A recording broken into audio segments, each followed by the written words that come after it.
E5 TV news కు స్వాగతం. ముందుగా హెడ్లైన్స్. అసెంబ్లీ ఎన్నికలకు ముందు బీజేపీ కీలక సమావేశం. నిరాశజనక ఫలితాలపై దిద్దుబాటు. చిలకలూరిపేట వద్ద వాహనం ఆపి భారీగా తరలి వచ్చిన వైఎస్ఆర్సీపీ కార్యకర్తలకు అభివాదం చేసిన మాజీ ముఖ్యమంత్రి వైఎస్ జగన్.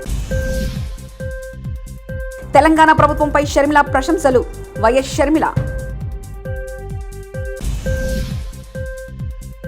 ఏపీలో భారీగా వర్షాలు. పోలవరం ప్రాజెక్టు వద్ద వరద ఉధృతి. అన్నా క్యాంటీన్లను ఆగస్టు 15 నుంచి రాష్ట్రంలో ప్రారంభిస్తున్న మంత్రి నారాయణ.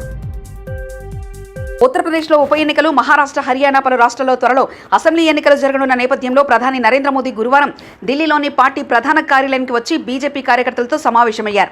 బీజేపీ మూడోసారి అధికారంలో రావడానికి నేతల కృషి ఎంతో ఉందని మోదీ కొనియాడారు. బీజేపీ ఐటీ విభాగం అధిపతి అమిత్ మాల్వియా ఎక్స్లో ప్రధాని మోదీ మమ్మల్ని కలవడానికి బీజేపీ ప్రధాన కార్యాలయానికి వచ్చారు. చాలా మంది పార్టీ కోసం దశాబ్దాలుగా పనిచేస్తున్నారు. పార్టీ 2 సీట్ల నుంచి 303 సీట్లకు ఎదగడం చూశారు. వారందరినీ మోదీ అభినందించారు. మా సేవల్ని ప్రధాని గుర్తించడం మాకు భావోద్వేగానికి గురి చేసిందని అమిత్ పేర్కొన్నారు. మైక్రోసాఫ్ట్కు సంబంధించిన 365 యాప్స్ సేవల్లో శుక్రవారం సాంకేతిక సమస్యలు తలెత్తాయి. దీంతో బ్యాంకులు, విమానయాన సంస్థలు, టెలికాం, మీడియాతో సహా అనేక రంగాలపై దాని ప్రభావం పడింది. ఆ క్రమంలో లండన్ స్టాక్ ఎక్స్చేంజ్లో సేవలు నిలిచిపోయాయి. అలాగే అమెరికాలో ఎమర్జెన్సీ సేవలు అందించే 911 పై తీవ్ర ప్రభావం పడింది. తెలంగాణ ప్రభుత్వం రాష్ట్ర వ్యాప్తంగా 1,00,000 వరకు ఉన్న రైతులను రుణమాఫీ చేసిన విషయం తెలిసిందే. జూలై 18వ తేదీన సాయంత్రం ముఖ్యమంత్రి రేవంత్ రెడ్డి రైతు రుణమాఫీ ప్రక్రియను ప్రారంభించారు. రాష్ట్ర వ్యాప్తంగా దాదాపు 11 లక్షల మంది రైతులకు రుణమాఫీ జరిగింది. అయితే ఈ విషయంపై తెలంగాణ ప్రభుత్వం ముఖ్యమంత్రి రేవంత్ రెడ్డిపై ఏపీ కాంగ్రెస్ అధ్యక్షురాలు వైఎస్ షర్మిలారెడ్డి ప్రశంసల వర్షం కురిపించారు. ఈ మేరకు ట్విట్టర్ ఎక్స్ వేదికగా ట్వీట్ చేశారు. రాష్ట్ర ప్రభుత్వంలో భాగస్వామిగా ఉంటూనే రాష్ట్రంలో పార్టీ బలోపేతంపై జనసేన అధ్యక్షులు పవన్ కళ్యాణ్ ఫోకస్ పెట్టారు. ఎన్నికల ముందు వరకు జనసేనను చులకంగా చూసిన వారంతా ఎన్నికల తర్వాత జనసేన పార్టీని ఏపీలో బలమైన రాజకీయ శక్తిగా చూస్తున్నారు. ముఖ్యంగా యువత మద్దతు జనసేనకు ఎక్కువగా ఉంది. మరోవైపు మహిళలు ఎక్కువగా ఓటు బ్యాంకు పవన్ కళ్యాణ్ పార్టీకి అధికంగా ఉంది. టీడీపీ కూటమి ప్రభుత్వం అధికారంలో రావడంతో జనసేన కీలక భూమిక పోషించింది. ఈ ఎన్నికల్లో 100% స్ట్రైక్ రేట్ సాధించిన జనసేన పార్టీ వచ్చే ఎన్నికల నాటికి తన బలాన్ని రెట్టింపు చేసుకునేందుకు ప్రయత్నాలు ప్రారంభించింది. దీర్ఘకాలిక లక్ష్యంతో రాజకీయాలకు వచ్చిన పవన్ కళ్యాణ్ తన పార్టీకి చట్టసభలో ప్రాతినిధ్యం లభించడంతో ప్రస్తుతం తన పార్టీని బలపరిచేందుకు ప్రణాళికలు రచిస్తున్నారు. బంగాళాఖాతంలో ఏర్పడిన అల్పపీడన ప్రభావంతో ఎగువ ప్రాంతంలో కురిసిన వర్షాలకు పోలవరం ప్రాజెక్టు వద్ద గోదావరి వరద భారీగా పోటెత్తింది. ప్రాజెక్టు వద్ద క్రమేపీ నీటి మట్టం పెరుగుతూ వస్తుంది. ప్రాజెక్టు స్పిల్ ఎగువ నీటి మట్టం 29 మీటర్లు కాగా స్పిల్వేలో దిగువ నీటి మట్టం 19.160 మీటర్లు చేరింది. అదేవిధంగా ఎగువ కాపర్ డ్యాం నీటి మట్టం 29.150 మీటర్లు, దిగువ కాపర్ డ్యాం నీటి మట్టం 18.700 మీటర్లకు చేరింది. వరద నేపథ్యంలో 3 లక్షల క్యూసెక్ల జలాలను అధికారులు దిగువకు విడుదల చేస్తున్నారు.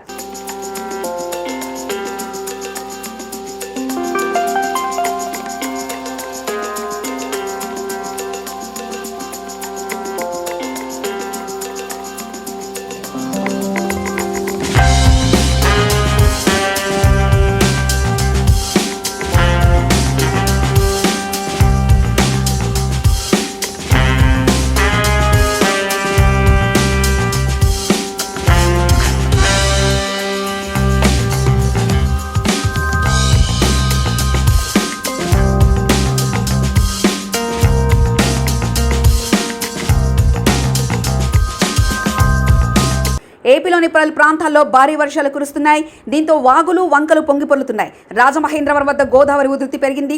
ధవళేశ్వరం కాటన్ బ్యారేజ్ వద్ద నీటి మొత్తం 10.8 అడుగులకు చేరుకుంది. దీంతో సముద్రంలోకి 3.50 లక్షల క్యూసెక్లకు పైగా నీటిని విడుదల చేస్తున్నారు.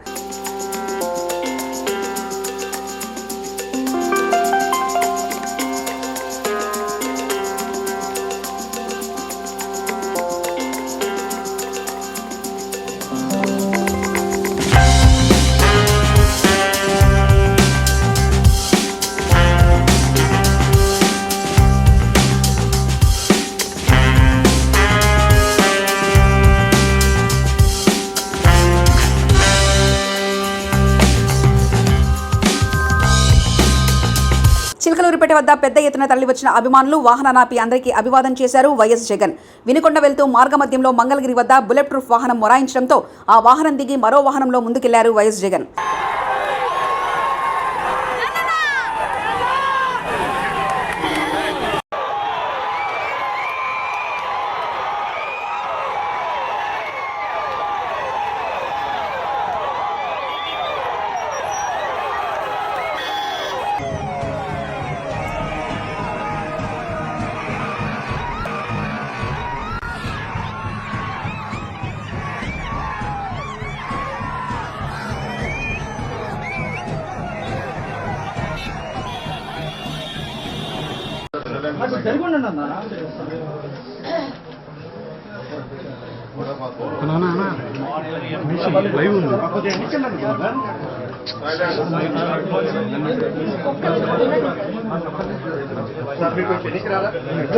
నేను బాబా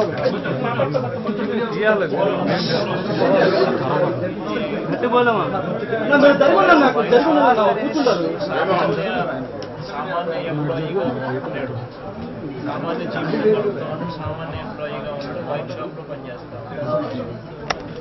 ఏ రోజు గొడవతో సంబంధం లేదు, ఏ రోజు ఇంత చంపేంత చంపుకునేంత అంత పరిస్థితుల్లో అంత ఫ్యాక్షన్ అంత గొడవలు అయ్యేవి కూడా ఎప్పుడు లేవు. అంతే కదా.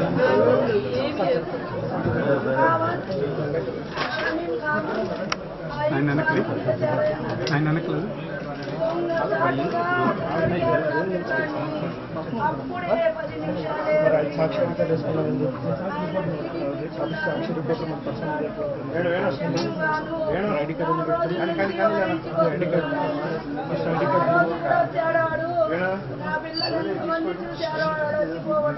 నిరుపేదలకు అతి తక్కువ రేట్లకి నాణ్యమైన ఆహారాన్ని ఆహ్లాదకర వాతావరణంలో అందించే అన్నా క్యాంటీన్లను ఆగస్టు 15 నుంచి రాష్ట్రంలో ప్రారంభించనున్నట్లు మంత్రి నారాయణ తెలిపారు. గతంలో తమ ప్రభుత్వ హయాంలో అన్నా క్యాంటీన్ల ద్వారా రోజుకు దాదాపు 2.25 లక్షల మందికి భోంచేసేవారని తెలిపారు. అయితే గత ప్రభుత్వం అన్నా క్యాంటీన్లను అన్నిటిని మూసేసి వాటిని నాశనం చేసిందని తెలిపారు. ఆయా భవనాలన్నింటినీ పూర్తి స్థాయిలో క్యాంటీన్లుగా తీర్చిదిద్దేందుకు పనులు జరుగుతున్నాయని అన్నారు. గతంలో అక్షయ పాత్ర సంస్థ ఎంతో చక్కగా నాణ్యమైన ఆహారాన్ని సరఫరా చేసిందని, అదే తరహాలో అదే రేట్లకు ఈసారి కూడా ఆహారాన్ని సరఫరా చేసేందుకు టెండర్లను కూడా స్వీకరించడం జరిగిందని తెలిపారు. దానికి తగ్గట్టుగానే రాష్ట్రంలో 203 అన్నా క్యాంటీన్స్ యాక్చువల్గా ప్రారంభించడం జరిగింది. వాటిల్లో అంటే 203లో 183 యాక్చువల్గా వర్కింగ్కి వచ్చినాయి. దాదాపు ప్రతిరోజు 2,25,000 మంది భోంచేస్తున్నారు. 2,25,000 మంది. అటువంటి అన్నా క్యాంటీన్స్ని గత ప్రభుత్వం పూర్తిగా మూసేసింది.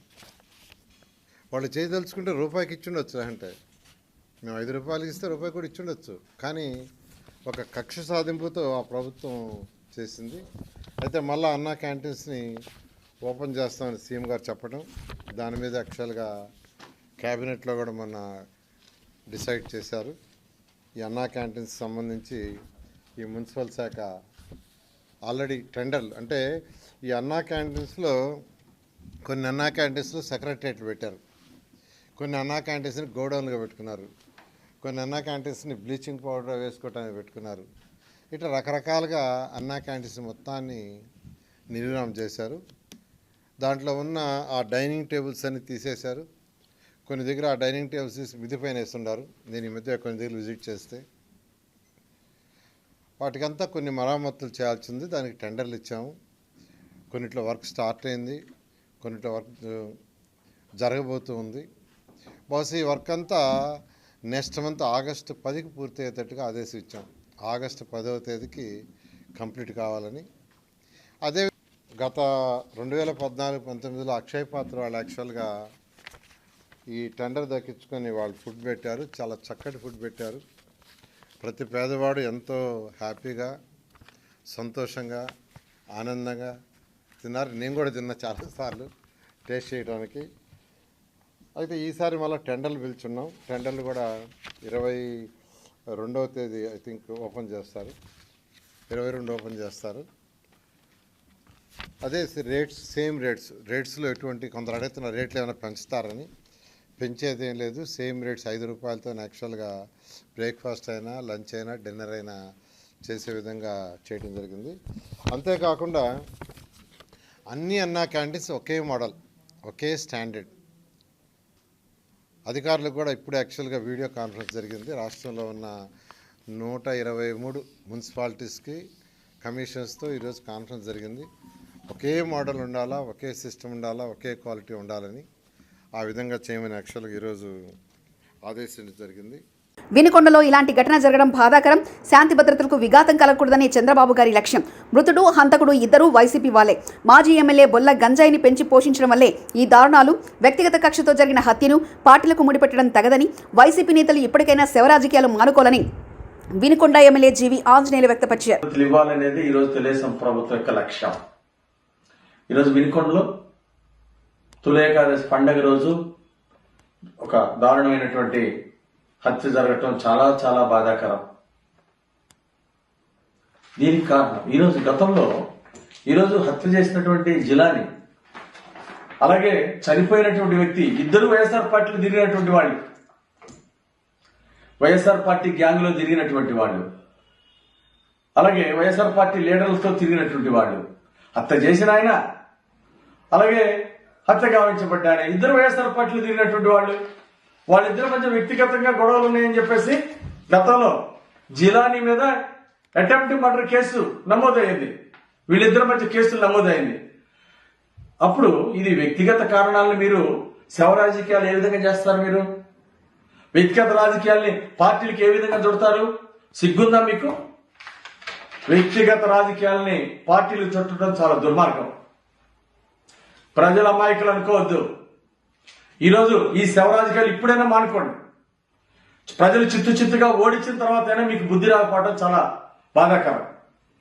గతంలో బాబాయ్ హత్యని మీరు ఎట్లయితే దుష్ప్రచారం చేశారో, ఈరోజు మీ పార్టీ కార్యకర్తలు హత్య చేసినా అది తెలుగుదేశం పార్టీ మీద బురద జల్లటం, శవ రాజకీయాలు చేయటం, ఇది ఎంతవరకు 10 సంవత్సరాల బీఆర్ఎస్ పార్టీ రాక్షస పాలన నుంచి తెలంగాణ రాష్ట్ర ప్రజలు విముక్తి పొందారని, అబద్ధాలతోనే పరిపాలన నడిపించారని, కేసీఆర్ ప్రభుత్వాన్ని గద్దెదించారని కాంగ్రెస్ సీనియర్ న్యాయవాది జనార్దన్ రెడ్డి విమర్శించారు. 7 లక్షల కోట్ల అప్పు ఉన్నప్పటికీ కాంగ్రెస్ పార్టీ అసెంబ్లీ ఎన్నికల్లో ఇచ్చిన హామీల ప్రకారం నిన్న ఏకకాలంలో 31,000 కోట్ల రూపాయల రుణమాఫీ చేశారని సీనియర్ న్యాయవాది జనార్దన్ రెడ్డి సంతోషం వ్యక్తం చేశారు.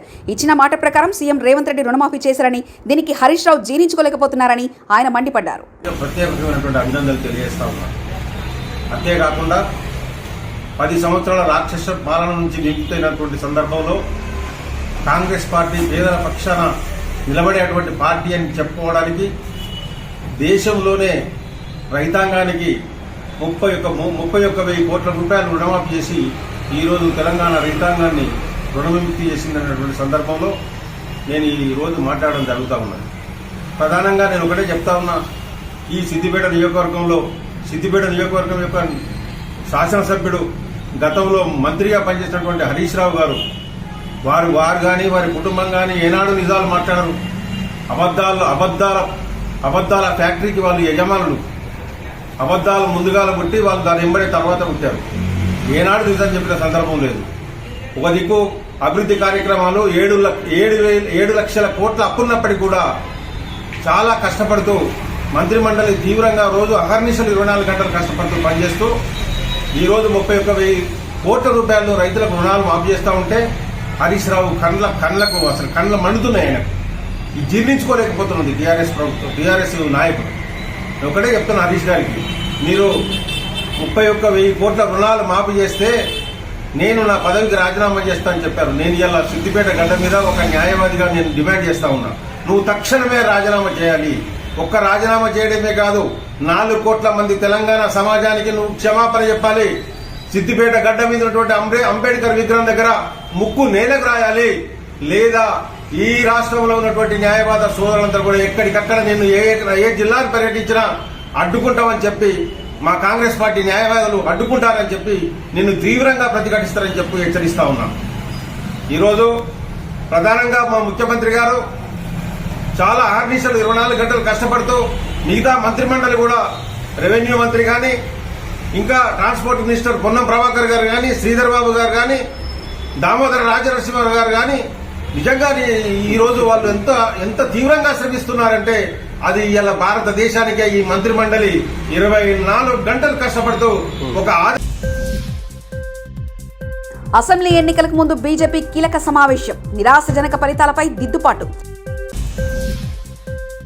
చిలకలూరుపేట వద్ద వాహనం ఆపి భారీగా తరలి వచ్చిన వైఎస్ఆర్సీపీ కార్యకర్తలకు అభివాదం చేసిన మాజీ ముఖ్యమంత్రి వైఎస్ జగన్. తెలంగాణ ప్రభుత్వంపై షర్మిల ప్రశంసలు. వైఎస్ షర్మిల. ఏపీలో భారీగా వర్షాలు, పోలవరం ప్రాజెక్టు వద్ద వరద ఉధృతి. అన్నా క్యాంటీన్లను ఆగస్టు 15 నుంచి రాష్ట్రంలో ప్రారంభిస్తున్న మంత్రి నారాయణ. ఇవి బులెటిన్ విశేషాలు. చూస్తూనే ఉండండి E5 టీవీ న్యూస్.